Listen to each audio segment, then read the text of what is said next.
গ্রামে সালিশি সভা বসিয়ে সোনার হার চুরিতে দোষী ঠাউরানো হয়েছিল এক মহিলাকে। অভিযোগ, তারপরে স্থানীয় তৃণমূল পঞ্চায়েতের উপস্থিতিতে গণপিটুনির ফরমান জারি। স্থানীয় পঞ্চায়েত নাকি বলে আরজিকর কাণ্ডে মমতা ব্যানার্জি কিছু করতে পারেননি, এক্ষেত্রেও কিছু করতে পারবেন না, তাই পুলিশ আসার আগে যা করার করুন। কয়েকশো লোকের সামনে ওই মহিলাকে বিবস্ত্র করে বস্তায় ভরে বেধড়ক মারধর করা হয় বলে অভিযোগ। গত রবিবার দুপুর নাগাদ আক্রান্ত মহিলা পূর্ব মেদিনীপুরের পটাশপুরে তার বাড়িতেই ছিলেন। যে বাড়িতে সোনার হার চুরি হয়েছে সেই বাড়িতে আক্রান্ত মহিলার মেয়ে টিউশন পড়তে যায়। রবিবার হওয়ার কারণে সেই দিন তার মেয়ে টিউশন পড়তে যায়নি বলে জানিয়েছেন আক্রান্ত মহিলা।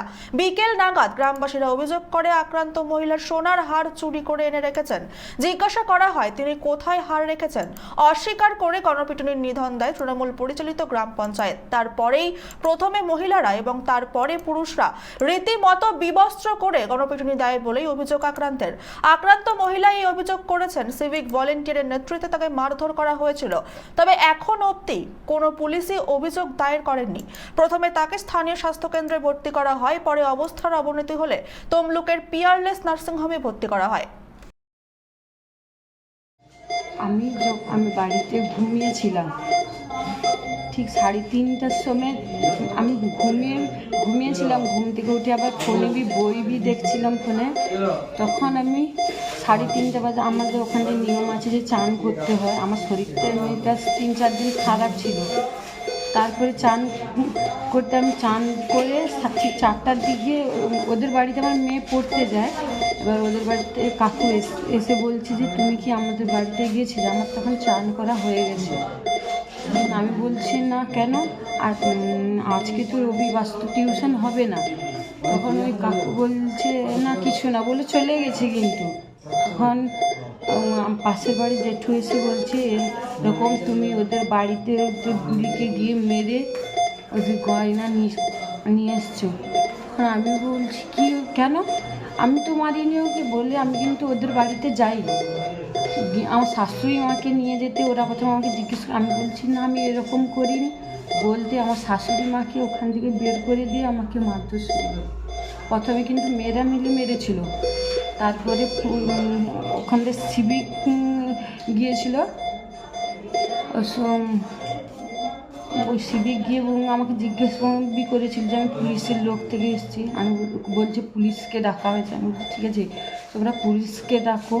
আমি পুলিশকেও একই কথা, আমি নিয়মিত জিনিসটা কোথায় আমি বের করে দেবো বলো? পিছনে একটা জঙ্গল আছে, ওখানটা ছেলেরা নিয়ে গিয়ে আমাকে লাথ মেরেছে, পা দিয়ে মেরেছে। ওরা বস্তার ভেতরে ঢুকিয়ে দিয়ে মেরেছে আমাকে। বোনের মেয়ে একজনের বাড়িতে টিউশন যায়। এবার ওদের বাড়ি থেকে কিছু খবর আসে যে সেদিনকে রবিবার ছিল, সেদিনকে টিউশন যায়নি আমার বোনের মেয়ে। এবার ওরা শ্বশুর, শাশুড়ি এবং আমার বোন এবং তার মেয়ে 3জন শুয়ে আছে। সেই জন্য ওরা শুয়ে থাকার পরে যে ওরা, আমার বোন চান করতে গেছে, চান করে এসে টাইকিটা পরে দাঁড়িয়ে আছে। ওনার পাশের বাড়ির লোক এসে বলছে তোমার বাড়ির বৌমা কোথায়? না আমার বাড়ির বৌমা তো বাড়িতে আছে। না ঠিক আছে বলে একজন চলে গেল। আবার একজন আসে বলে তোমার বাড়ির বৌমা নাকি এরকম তাদের বাড়ি থেকে সোনার হার নিয়ে চলে এসছে আর এরকম অভিযোগ করতেছে। যাদের বাড়িতে মানে কাজ করতো নাকি? না কাজ করতো না, ওদের বাড়িতে আমার বোনের মেয়ে টিউশন যায়। ছোটো বাচ্চা তো টিউশন যায় পড়তে। এবারই গিয়ে যখন দেখে, তখন আমার বোন তার শাশুড়িকে বলে মা চলো দেখি, গিয়ে দেখে আসি। বলে শাশুড়ি, বৌমা আর আমার বোনের ছোটো মেয়ে 3জন যখন গিয়ে দেখে আমার বোনকে সরিয়ে দিয়ে তাদের বাড়ির লোকজন মারধর, হঠাৎ কোনো প্রশ্নই করে না, কোনো কিছুই করে না, বলে হ্যাঁ তুমি নিয়েছো, এই বলে মারধর শুরু করে। সেখানে গ্রামের পঞ্চায়েত আসে এবং পুলিশ আসেনি, তোমার ওই যে কী বলে সিভিক আসে, ওরাও এসে মারধর শুরু করে। আবার বলছে যে আরজিকরের ঘটনাটা নিয়ে, আরজিকরের ঘটনাতে যখন মমতা কিছু করতে পারেনি, এরা কেউ যদি রেপ করে মেরে দেওয়া যায় বা খালে জলে ফেলে দেওয়া যায়, বাবার বাড়ির লোক আসার আগে এরাও কিছু করতে পারে। সাউথখণ্ড গ্রাম পঞ্চায়েত তৃণমূল কংগ্রেস পরিচালিত গ্রাম পঞ্চায়েত। ঘটনার খবর পাওয়ার সাথে সাথে আমি গ্রাম পঞ্চায়েতের প্রধানকে নির্দেশ দিই, পুলিশ তদন্ত করে দেখছে ঘটনা হোয়াট কী, কেন এই ধরনের ঘটনা, কী অভিযোগ ছিল, তার পারিবারিক কী সমস্যা রয়েছে। পুলিশ তদন্ত করে নিশ্চিতভাবে দোষী ব্যক্তিদের উপযুক্ত শাস্তির ব্যবস্থা করবে।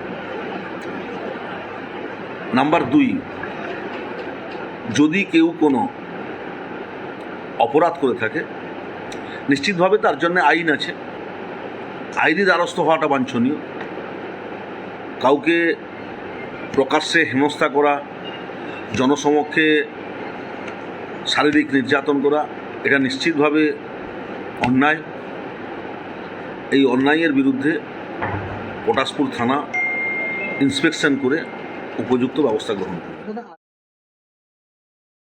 তমলুক থেকে সৌম্যজিৎ চট্টোপাধ্যায়ের রিপোর্ট, চ্যানেল 24/7।